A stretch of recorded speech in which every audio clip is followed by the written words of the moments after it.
I'm Michelle Martin, and this is Tell Me More from NPR News. Just ahead, advice on avoiding the kinds of scams that have left thousands of investors high and dry. Our regular personal finance guru, Alvin Hall, is with us. But first, murder. Nationally, there has actually been good news to report. The homicide rate has actually been relatively stable in recent years, except for one group, Black teenage boys. New research confirms what too many grieving mothers already know, that the homicide rate for Black teens has actually surged since 2000 and 2001. Joining me now to talk about the findings is the lead author of the study, James Allen Fox. He's professor of criminal justice at Northeastern University. Professor, thanks so much for speaking with us. This is very disturbing. My pleasure. Well, it is disturbing. And for many people, it is news because we've been lulled into a sense of complacency and calm by the fact that we're at a relatively low point right now in America in terms of homicide. We heard there were 30-year lows, and the increase we've seen since 2000 are quite minimal. Yet hidden within that overall calm is the surging rate that you mentioned, as much as 50% increase in killings by young Black males with guns.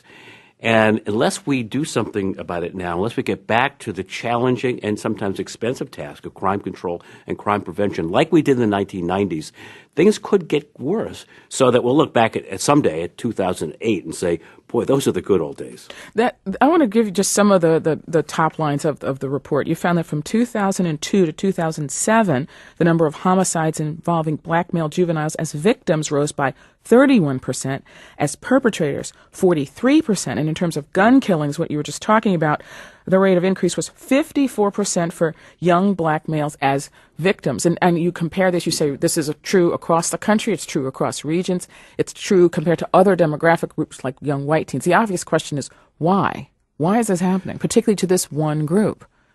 Well, we got so complacent that we started seeing budget cuts, particularly at the federal level. Since 2000, the money invested in the community-oriented policing program, COPS program, has been slashed by over 80%.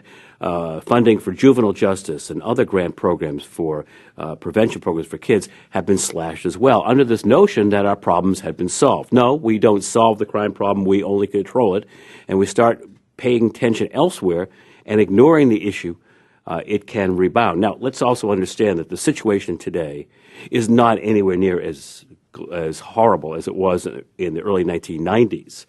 Yet, this growth among young Black males is not a 1 or 2 year aberration. It's been mounting since the year 2000, as we've had shifting priorities in Washington.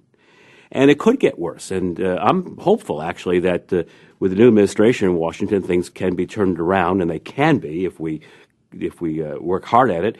Obama, for example, talked during the campaign about his concern with how Congress is dealing with illegal gun markets. There's an amendment called the Tiahrt Amendment, which restricts the ability to identify illegal gun sources and markets. We need to look closely at that.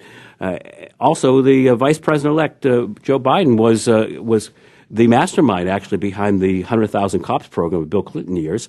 And he has talked about trying to restore that funding. Could you talk a little bit about what that program is, though? I'm not sure most people know. What is it? What programmatic interventions do you think are actually effective?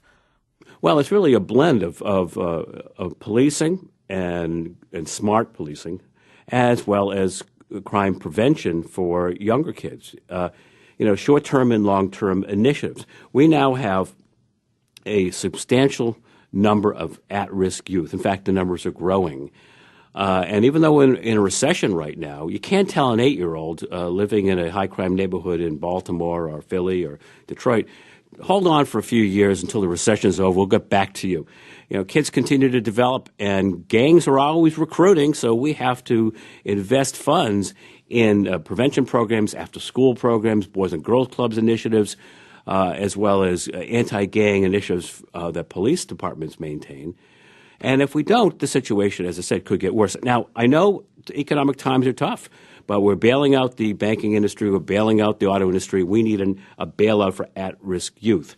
The choices are either pay for these programs now or pray for the victims later. The incarceration rate in this country is already at a high, and it's a historic high, and internationally, our incarceration rate exceeds that of every other Western industrialized country in compares to that of, I think, Russia and some totalitarian regimes. So how many more people can you lock up? Or is that not what you're saying? I'm not talking about locking up. As it's been put very well by others, trying to deal with the crime problem by building prisons is trying to deal with cancer by building cemeteries. Prisons is the last step. It's exceptionally far greater value and significantly less costly to invest in prevention programs than to build prisons down the road. An ounce of prevention is worth a pound of prison time. Absolutely. We know that. We know that prevention does work, but it takes investment now. And it takes strong leadership because that kind of investing in programs for youth, doesn't necessarily show results today or tomorrow. It may take years down the road when we have a generation of kids that aren't as violent as today's. And unfortunately for many political leaders, that's not a very palatable situation of investing funds now so that down the road there's a return.